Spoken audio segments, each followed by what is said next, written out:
আরে মতুয়া ভাইরা আমাদের ভাই, আমাদের নাগরিক, সহনাগরিক, আমাদের আমাদের সরকারি চাকরি, সরকারি হসপিটাল, সরকারি বাস ট্রেন, সমস্ত সরকারি ফ্যাসিলিটি পাচ্ছে। আবার কিসের নাগরিকত্ব নতুন প্রমাণ করবে তারা? পুরো বোকা বানানো হচ্ছে। নাগরিকত্বের জন্য কেন নাগরিকত্ব দেবে? ধর্মীয় কারণে উৎপীড়ন হয়েছে তাহলে নাগরিকত্ব দেবে। সাপে কামড়াচ্ছে ওঝায় গাড়ছে, কথাই আছে না, বরের ঘরের মাসি আর কোনের ঘরের পিসি। সেটাই 90,000-এর প্রায় 90,000 অফিসার দিয়ে দিল দ্রুততার সাথে এসআইআর হওয়ার জন্য। এসআইআর এর গণনা ফর্ম বাড়িতে আসলো, সেটাকে রিসিভ করলো।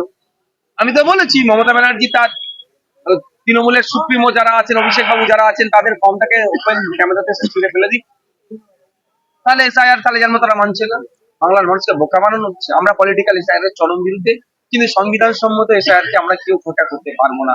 এখন পর্যন্ত যে গাইডলাইন দিয়েছে সেই অনুযায়ী আমরা কাগজ কলম করে ফর্ম জমা দিচ্ছি। এটার পরে যদি পুরো নাটক করার চেষ্টা করে নির্বাচন কমিশন, তাহলে পশ্চিমবাংলার একটা মানুষের সাথে যদি অন্যায় হয়, মাঠে ময়দানে সংগ্রাম হবে, গণতান্ত্রিক প্রক্রিয়ায় এবং আইনি লড়াই হবে। আজকে ওয়াকা মাদাও প্রকাশ্য জনসভা থেকে বলেছে যে আইএসএফ কে ভোট দেওয়ার থেকে বিজেপি কে ভোট দিন। যেখানে আপনাদের অভিযোগ করা হতো বিজেপির বিপি আইএসএফ, সেখানে তৃণমূলের এই দাবি মনের কথাটা বলে ফেলেছে। কি বলেছে? বিজেপিকে ভোট দিন, ফায়দা পাবেন, লাভবান হবেন। বিজেপিকে ভোট দিলে কি লাভবান হবে আপনাকে বলছি। ওই চুরি করে বসেছে, কয়লা চুরির নামে অভিযোগ আছে ওনার নামে, ডাকবেন আর চার্জশিটে তৃণমূলের সুপ্রিমোর আশেপাশে লোকের নাম থাকলো, তাদেরকে ডাকাডাকি করবে না। আপনারা বুঝুন, সাধারণ মানুষ মিডিয়ার মাধ্যমে আমি বলবো, তাহলে বিজেপির এ টিম কে? আমাদেরকে বিজেপির বি টিম বলে দেখে দিচ্ছে। আরে এরপরে তো বিয়ে আসে, এই টিমটা তাহলে কে? এরাই 1998 সালে বিজেপির হাতে জন্ম হয়েছে তৃণমূলের।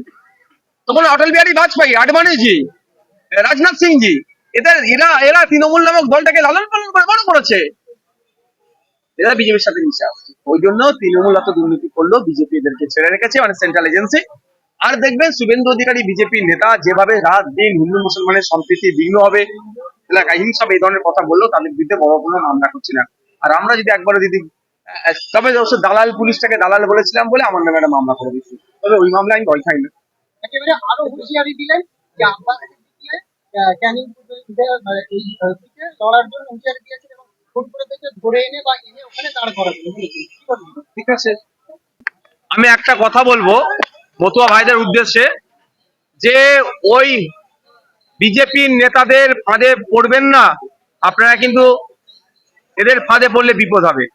সর্বপ্রথম শান্তনু ঠাকুর, সুব্রত ঠাকুর, মমতা বালা ঠাকুরদেরকে বলবেন ফর্ম ফিল আপ করতে, তারপরে আপনারা করবেন। পুরো ফাঁদ হচ্ছে। আরে মতুয়া ভাইরা আমাদের ভাই, আমাদের নাগরিক, সহনাগরিক, আমাদের আমাদের সরকারি চাকরি, সরকারি হসপিটাল, সরকারি বাস ট্রেন, সমস্ত সরকারি ফ্যাসিলিটি পাচ্ছে। আবার কিসের নাগরিকত্ব নতুন প্রমাণ করবে তারা? পুরো বোকা বানানো হচ্ছে। নাগরিকত্বের জন্য কেন নাগরিকত্ব দেবে? ধর্মীয় কারণে উৎপীড়ন হয়েছে তাহলে নাগরিকত্ব দেবে। এই যে ধর্মীয় কারণে উৎপীড়ন হয়েছে, সার্টিফিকেটটা শান্তনু ঠাকুর দিয়ে দিলে হয়ে যাবে তো? মমতা বালা ঠাকুর বলে দিলে হয়ে যাবে তো? অত সহজ নয়। সেটা প্রমাণ করতে গেলে তাহলে সেই সময়ে সেই দেশের কোনো থানা বা কোনো কনসার্ন ডিপার্টমেন্ট থেকে লিখিত কোনো কাগজ প্রমাণ দেখাতে পারবে? সম্ভব কি? পুরো বোকা বানানো হচ্ছে। আমি বিজেপিকে বলবো যে যেভাবে আপনারা মতুয়াদের ভোট পেয়ে আজকে এমএলএ বা এমপি তৈরি, মিনিস্টার করলেন, মতুয়া ভাইদের সাথে আপনারা বিচারিতা করছেন।